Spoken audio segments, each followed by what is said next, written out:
There's an executive order from January 20th, 2025 called Promoting Beautiful Federal Civic Architecture. I am late to this party, but we have to talk about it. I have 2 degrees in architectural history, and I think the implications of this are beyond implications. We are past warning bells. We are into the thing. I'm going to read directly from the White House website for this one.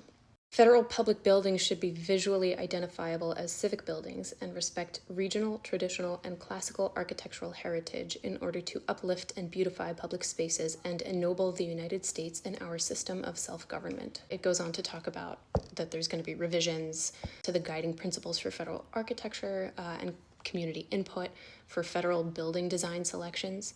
I don't know how much they want the community's input because I have a lot to say, but it goes on to talk about how the president wants to be notified for designs and approving designs, and that is how that process is going to go. This rejects the idea of modern architecture for federal buildings and embraces and promotes classicism, ancient Greece, ancient Rome. There is a very serious example of a political system that did this extensively and expansively. Let's talk about the architect Albert Speer. These are some buildings that he did. This was a group of people who very specifically believed that architecture should be derived from classicism and that anything modern was degenerate. They know what they're doing.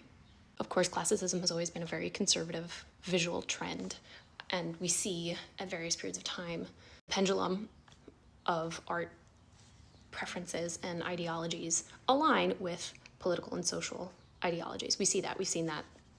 That's not new. That's not a revolutionary idea. It is intended to homogenize and obliterate any opposing ideas, any cultural conglomerations, any kind of cultural exchange of any sort. This is specific. This is intentional.